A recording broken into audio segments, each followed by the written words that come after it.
Together, where we grow together in our faith, our family, and our friends. We're kicking it off this month with a brand new theme of Drop the Act. Many of us like to celebrate in the month of October, Halloween.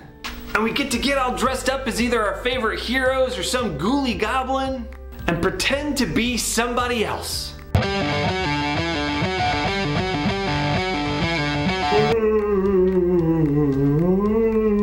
To be or not to be, that is the question. But really, who are we kidding? We often are pretending to be somebody else. Sometimes we might pretend to be stronger than we really are, or maybe try and act smarter than we really are, or maybe even make up a whole story that isn't even true. And we do these things for a lot of different reasons. Maybe it's because you want to impress somebody in your classroom, or maybe there are some things about ourselves that we just don't want everybody to know. But this month we're asking everyone to drop the act. This month we're going to be checking out stories that are going to help teach us who we are as God's children and how to better be who we truly are. And to not rely on having to try and pretend to be somebody else for people to like us. Because the truth is, God created you to be exactly who you are, and you are amazing and beautiful. But before we get into our story today, we have a brand new memory verse of the month that Ben's going to introduce us to. So take it away, Ben. This month's memory verse is, anyone who lives without blame walks safely, but anyone who takes a crooked path will get caught. Now let's think of ways to remember this memory verse, whether it's writing it down a bunch of times or just repeating it to people in your family. There are really easy ways to remember this verse, so why don't you try some of them? Thanks so much, Ben. I know what some of you are thinking. What's integrity? Integrity is choosing to be truthful in whatever you say and do.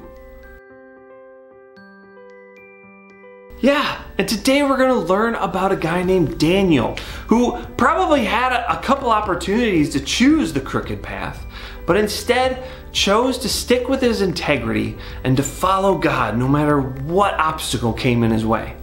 Now I know some of you are thinking, wasn't Daniel the guy that got thrown in the lion's den? And you'd be right, but today our story takes place a few years before Daniel was ever thrown into the lion's den. This comes from the very first chapter of Daniel.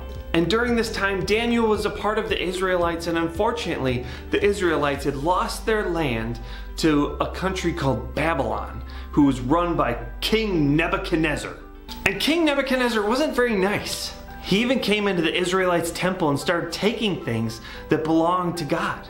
Now, when Daniel was taken captive, he was put under the charge of King Nebuchadnezzar's chief of the courts.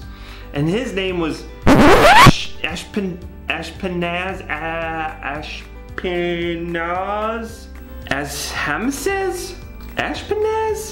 Ashpenaz? Let's just call him Ash.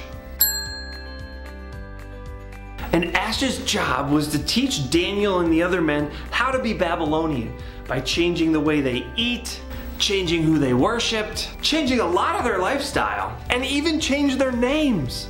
Daniel got changed to Belteshazzar, Hananiah got changed to Shadrach, Mishael got changed to Meshach, and Azariah got changed to Abednego.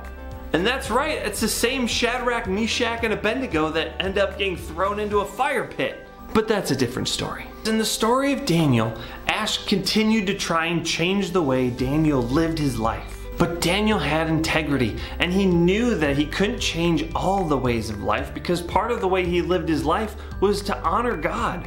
And one big way that Daniel honored God was the things that he ate. Because you see, back then, Israelites had some rules around the different types of things that they would eat, and some things were off limits because they believed that it honored God.